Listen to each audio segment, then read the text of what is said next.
Hope. Hope is God's provided future. Hope, not just any hope will do, but the kind of hope that is durable and renewable, and the kind of hope that is provided for you during these days of COVID-19. We know that not just any hope will take care of our future, but it's the big hope of God, the promise of God at work in our world and through our lives. That's why in a different era, in a different crisis, the prophet Jeremiah said, I know the plans I have for you, the plans to help you and not to harm you, the plans to give you hope and a future. This is the kind of hope that comes to us, and it highlights that hope is a choice. When we choose God, we choose hope. When we choose God's kind of hope, we choose our future placed in our hands. Where you are right now, know that the promise of the Apostle Paul is there for you. When he wrote to a difficult situation to the church of Colossae, Christ in you, the hope of glory. So it is that God is wanting to reveal his presence through your life during our current crisis. How is it that we connect ourselves into the full power of God for this crisis in which we are living through? It's because we have connected into the full promise of God, which begins with a Sabbath hope. The kind of hope that enables us to know that God will see us through. So the Apostle Paul, in the last letter that he ever wrote, said, I believe, and in my belief I know this is to be true, that God will see us through. We lean into the presence of God and to know that this is a hope that sets us free from being controlled by anxiety, being controlled by circumstances that affect us, but they don't have to center us in the problem.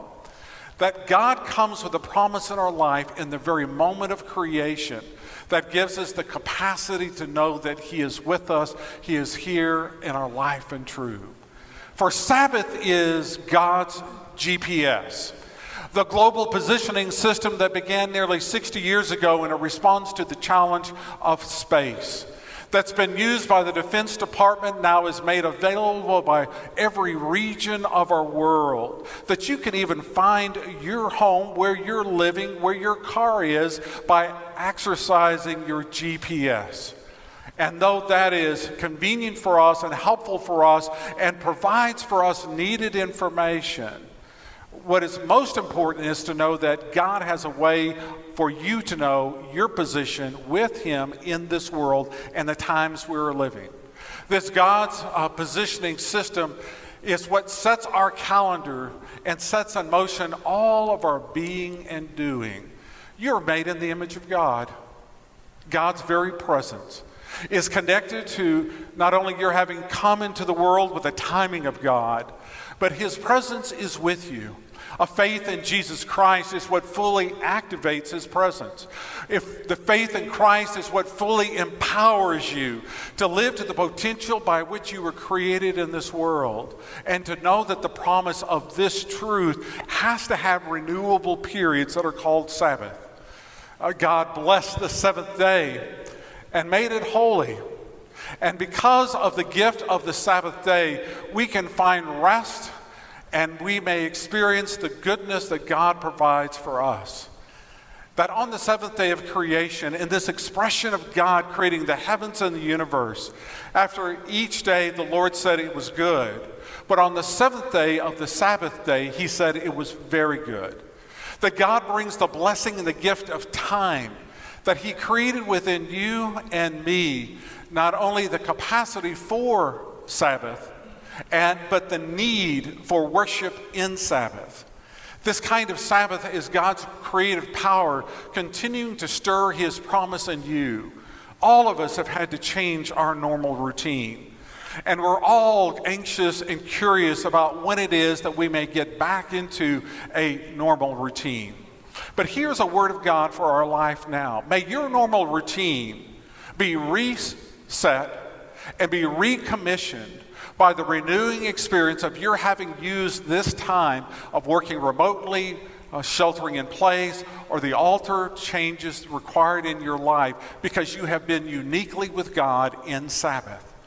The word Sabbath is Sabbath. It is a Hebrew word that became a Greek word, that became a Latin word, that became an English word. All that means is the very name Sabbath is renewing power.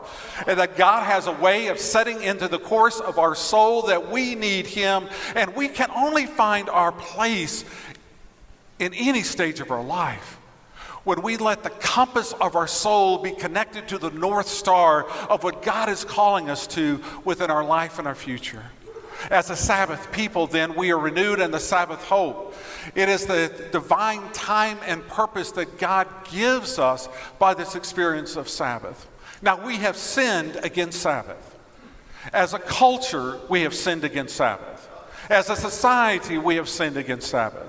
We have sinned against Sabbath in America and every country of our globe, and even as every country and territory on our earth is affected by COVID-19 and thinking the same thing. It is also a God-provided opportunity in a downside situation to lift us back right up that begins with the understanding of who we are in light of Him. That's the purpose of Sabbath.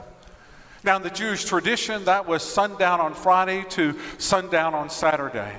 But given that Christ was resurrected on the third day of His crucifixion, that first day of the week, that Sunday, so it is that the early Christians, some who from a Jewish background, would have continued to worship on the Friday sundown to Saturday sundown. But progressively, the Christians began to look at what they called the Lord's Day, God's Day, the first day of the week. This Sabbath hope enables us to rest in God's presence, to be renewing ourselves. And when we rest in God's presence, we're renewing our divine time and purpose in light of Him.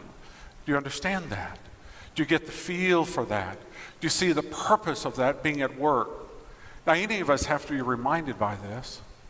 And that in the reminding of it, we see that from the time of creation, the people of the Scriptures needed to be reminded. So it was set in the heart of the Ten Commandments, when God was again creating a vision for the future, by people living in love, in trust, in goodness with each other, by people living in the hope of what God intended for creation to be. In the Ten Commandments, He said, and remember the Sabbath day by keeping it holy. Now, Sabbath certainly is about what we're doing now. It certainly is about worship. It certainly is about prayers that we pray during our worship time, that you may be praying on Monday, Tuesday, Wednesday, Thursday, Friday, Saturday, and again into Sunday. The scriptures that were read for us by Ethan and August, those scriptures are there for you to kind of stir you in the week with a full awareness that these scriptures are for life. The giving that CMAC called us to the ministries of our church, is a reminder that all we have is from God. And that in this we give 1/10 unto the Lord's purposes as a way of dedicating that 1/10 in a living reminder that life is a gift and we're grateful to God, and we give this directly into His purposes that are there.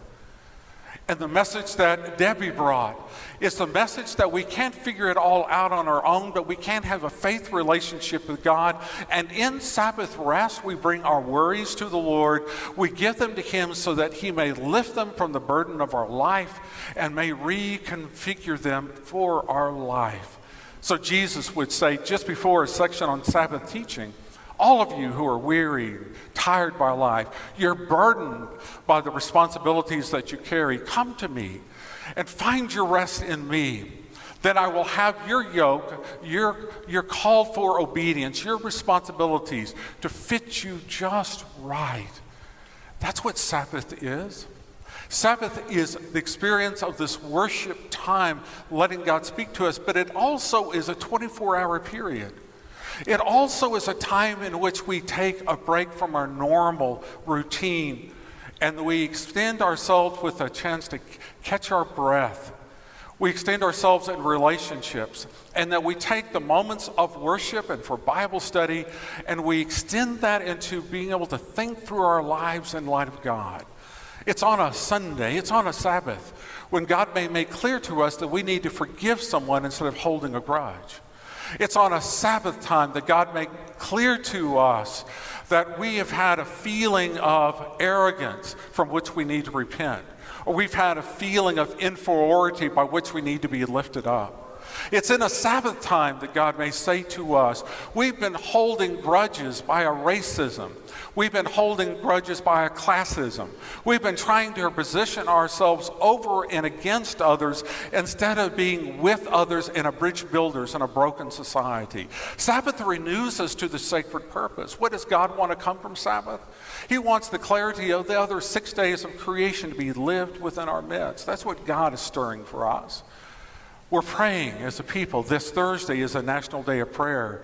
And though we won't be gathering at Tri-Point for the city of San Antonio as we have done for the last several years, we will certainly be praying for God's coming power upon the people of America, experiencing our need and dependence in a way that makes us strong in light of Him.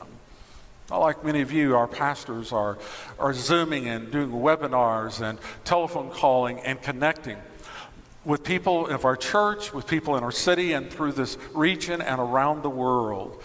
Allowing best practices and best thinking to inform us as well as to give messages of encouragement. I've had the privilege of doing that on several occasions with our mayor, Ron Nierenberg. And as our prayers have been with him and with Nelson Wolf, our county judge executive, or with our Governor Abbott, with our president, with our leaders, so it is that we experience in the pause of prayer, like in this Zoom photo, of what it means just to be centered in the midst of decision making and awareness of God. Now, what is also true that I know from my life and I know from your life, when we bring our worries to God in prayer, and we leave that prayer time worrying just as much as we were before we began praying, we were not praying to God. We were praying to the idol of our worry. We were praying with a fear that we cannot control, and we didn't give our full sense of control with God so that He could reset us in His presence, then to release us with the capacity to do what it is that we can do as He does what only He can do. You see, what prayer does, it gives us that perspective. What worship does on Sabbath, and what Sabbath does to the other days of the week, it gives us the larger perspective by stepping out of a God-called obedience from Monday through Saturday, but the experience to do it then. Here's a challenge. Don't let soccer leagues and baseball leagues set the agenda of what happens on Sunday morning. That we as a society have created this volunteer movement that the church has been absolutely central in. But what has happened in the volunteer movement of Sunday is that when we haven't stood up to say that other cultural activities moving into the Sunday morning experience, then what the experience of worship and Bible study and the gathering of the church is just like one among many choices that we can make, where you got that freedom. But that's not a freedom that's going to send you to the joy and the power of a fulfilled life. It's not going to take you to your full potential. And the greatest investment that parents can make in the life of the children, the grandparents with grandchildren, is connecting them into the promise of what you yourself know to be true. That we need this moment of being shaped, even if it's by Facebook Live, it's by live stream. We need the moment that when we can gather again in person, we need that experience of being together in light of God's presence and power. You've heard me quote studies in the past that began with Harvard University. They've been affirmed by the School of Medicine at Duke and also at Stanford. That people who are involved in a religious community extend their lifespan by as much as 15 years. Now, why is that? Because there's something about getting together around a common purpose. It's the give and take of relationships. It's a sense of being together in light of a presence of God as a community of faith, that we extend how we were created in the image of God and our DNA for a rich and full life. Now, part of our commitment at Trinity is that we're going to try to remove as much hassle as we can from church life. But you know what that won't include? It won't include the exclusion of people. All of us may have somebody in our mind, if it wasn't for so-and-so, then life would just be perfect. But let me remind you, what Sabbath rest does is it gives us the capacity to love and to shape our promise for God, even for the people that we consider to be the problem people in our life. And the very work of doing that is exactly what these scientific studies have shown. It grows our character and our stamina and our soul to be enduring and victorious in this world. I began this year not knowing that COVID-19 was coming. It was a quote by one of the writers of the past that's been a mentor for me since college days. His name is the Christian Soren Kierkegaard. Vicky wouldn't let me name one of our children Soren, so we named our dog Soren. And so beginning this year, came across again this quote, in which he said, "The path is not the problem is the path." The path is not the problem is the path, meaning it is the very challenge that comes within our path that as we push our way through in light of God, then we find that we have not only conquered the problem and found a resolution, but we have been made stronger and we are renewed for the path that we are on.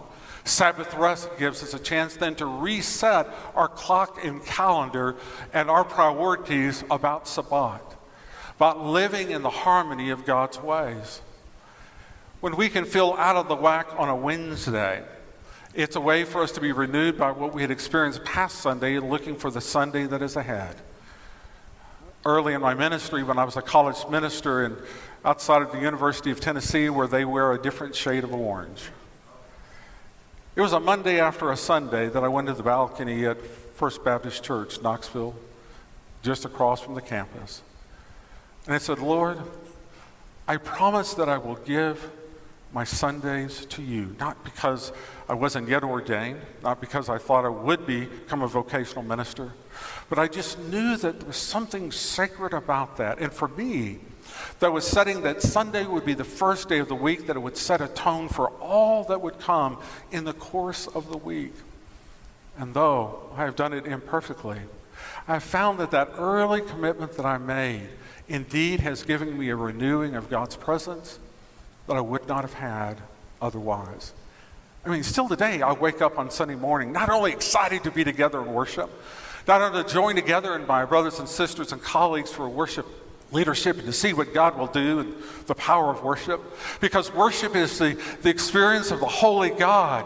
Worship is coming in the midst of all that it means and which we can experience God. But I wake up on Sunday because a new day has begun. A new week has begun. And in that new day and new week, there's a freshness. I haven't yet messed it up. And so I go with that feeling, just with a new momentum, that this could be the best week that I could ever live, and the freshness of a new opportunity. Now, all of us need that in our life. We have regrets. But God has a way for us to set these regrets aside and let them be set new and fresh in light of His grace, so the past doesn't just hold over us. So in the midst of this resetting, August and Ethan read about two encounters of Jesus on Sabbath. Jesus, who was embodying the very meaning of worship, he experienced Sabbath day essentially in his own life. He began his ministry on a Sabbath day. He taught and performed miracles on a Sabbath day. And he brought the clarity of what it means to rest in God, be empowered by God in such a way that it threatened those who did not want to be controlled by God, but wanted to control God. That's idolatry. So he said to them on the Sabbath day that Sabbath is a gift. In Mark 2:27 through 28, that Sabbath is a gift for you. And so don't try to control it with your human-made rules. Let it then be what it is in light of a presence of God to shape your way. For even the Lord, the Son of Man, is the Lord over the Sabbath. Even as Jesus was the God-man, even as Jesus was the Messiah on the mission of God's salvation into our world, so as the Son of Man, He is the Lord of all, the Lord of Sabbath. And He brings us into the Lord's Day experience by His very presence, His very purpose, and His very power. That it can be said then for us that we have let Sabbath be a gift of God within our life. And this gift is what takes us into this next place where we can see the experience of what God provides. Part of the gift of what it means to be the family of God, like the family of God of Trinity Baptist Church, is to know each other, our life and our story. Some we're brand new in getting to know who we are. We're catching up with each other by our social media. We're catching up with each other by phone calls. We're catching each other by Zoom. And others are long-term relationships. You know that Trinity is always an open door for anyone to step in. We want to be able to share life because we are an open door of God's ministry into the world, that we enter into the world together, the doorway that God provides. Ernie and Frances Jones, like, are two of these members. Ernie and Frances, who've been beautiful servant leaders in the life of our church. And Ernie, who was recently connected to hospice, that his breathing has become more and more difficult, and that in the midst of being under hospice care, Vicki and I recently made a physical distancing pastoral care visit in their backyard and took this photograph. And you can see on their face smiles. You can see on their face love. You can see on their face in the midst of a troubling challenge, they know that the presence of God is with them. They are resting in the presence of God. They are resetting their understanding of life in light of having rested in God's presence and their love and their purpose for each other. See, God is never defeated. We can be on God's winning team, but we need to be able to rest and reset on God's winning team so that we ourselves can be set free from circumstances that otherwise would drag us under and drown us in the worries of the world. You're better than that, and God's bigger than that. That's what hope is. It gives you that vision. So by resting in God's presence, that's the experience of this 24-hour way of living a day. Now, some of you have to work on Sundays. We know that. We pray for you. We bless you. Many of you are in job situations where you've told me you've had to negotiate with your supervisor to at least get Sunday mornings off so we could be together in the worship time. We know that there are complexities with all of that, but what I'm saying to you is that in the struggle of trying to get that right, that time sacred for you, that you may help also provide that for others, and by claiming the importance of it, God hears your prayer, He knows your heart, and He will be able to set that as a direction in your life. Now, back in the days when we used to be able to take vacations to other parts of Texas or the other parts of the nation or even in the world, the vacation was trying to get away from it all. And then we would come back, and from having been away from it all, it was always the question, how long would it feel like we were back into where we were in the pressures of life? See, Sabbath is God's way that we don't have to leave to get away, that we are renewed by being in His presence, and He has reset our priorities and what we do with our schedules so that we can be recommissioned in our life purpose, that we may live in obedience and joy. Resting and resetting is essential, but it takes us into the recommissioning of our purpose. And the recommissioning of your life is your talents becoming abilities and abilities, skills that you then use on behalf to others. And that as you're obediently using them, you give that joy presence of God's hope into the world. That's what Jesus is saying then in this passage around Mark 3. Where He lays it out. He said, now, then Jesus asked them, which is more lawful on the Sabbath? To do good or to do evil? To save a life or to kill? He was asking that of bullies. He was asking that of people who were trying to control life by controlling the rules, control God by controlling the rules. And to these bullies, He said to them face to face, don't play games with God. Because what God's power is, He is always about doing good, and Sabbath is always about restoring the goodness of God into the goodness of people so that people may do right in life. And so to this one man, who on that Sabbath day, who was in the worship experience with Jesus, and in that moment, Jesus looked at him, and He said, stand up before everybody. And the people were wondering, will He heal on the Sabbath? And God wants you to know that He comes the healing power in your life 7 days a week. He comes in the power of your life with renewing force. 7 days of the week, not a surprise. God created in 7 days, 7 epochs, periods of time, 7 days of the week.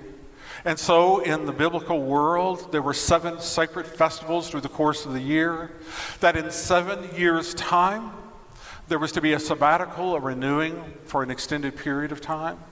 And then a Jubilee year was that every 50 years, after 7 times 7, the year by which everything was to be reset, rethought, refelt as a culture and a society. This doesn't look like a Jubilee year, does it? And yet, maybe that's exactly how we can, in God's power, turn a downside situation right side up. To reset what we do as a society as we go forward. And how will that happen? It'll happen through you, your commission, and setting that direction forward. Among the people I'm in conversation with in Zoom time are some of my colleagues. Bob Fuller at First Presbyterian Church, Tom Gibbs at Redeemer Press, Patrick Gahan at Christ Episcopal Church, and Chris Johnson at First Baptist Church. When we meet in Zoom, where we had met once a month for a meal and conversation and prayer and looking at best thinkings and how it's going, we now are gathering like all of us in different ways through Zoom Connect. And we pray for our congregations. We feel a kinship and the purpose, though we're different in our church's personalities. There's a sacredness in it together, not only among our 5 congregations, but all congregations called in the power and the presence of God. And what we say to each other is that we are commissioned for such a time as this to cast God's vision into the world, even as we think through when is it that we as churches will be able to regather again in person. The larger question is, how are we allowing God to do spiritual formation in our life during this Sabbath season? So, they were wondering of Jesus in that account of Mark 3. Will he heal the man and therefore in their minds break the Sabbath? And so when Jesus said to that man, stretch out your hand. Stand in front of each one. He was calling for that man to claim that the presence of God was there in that worship experience, and then he gave the authority for the withered hand on the man to be healed. Now, there are parts of my body that are like a withered hand. There are parts in your life that too. And not all of that gets healed in a way that it looks like it once did before the illness or the harm was ever done. But what God can say in the midst of whatever situation has occurred to us, he comes with the power to either give us the capacity to live as it is victoriously with obedience and joy, and maybe that's what brings also the change in our circumstance itself. My hope for you is that you will take today's songs, today's prayers, today's scriptures, the messages and the call for us, that you will allow this to have a shaping force for you to pause. Don't pre-think what your conclusions are. Let God guide you. So in this song of response, I'm asking you now, then to relax, take a deep breath. As Jacob and our worship band lead us in a song that calls us into the presence of God, that you may say, Lord, oh, I see it more clearly now. You just want me to be with you. You just want me to trust you. You want me to have all the hopes of my life to be shaped by my hope in you, and by my hope in you, all the hopes of my life will be shaped just right.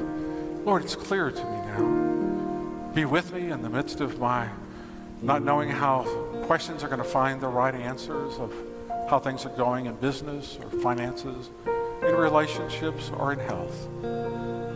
But all that being brought into the Lord's presence now in a response time, just give it to him. For Jesus says, come to me, everyone who has laid down by the press and pull of life. And what will the Lord do? Well, the author of Hebrews put it this way: since we receive a kingdom that will not be shaken, let us worship God with reverence and awe.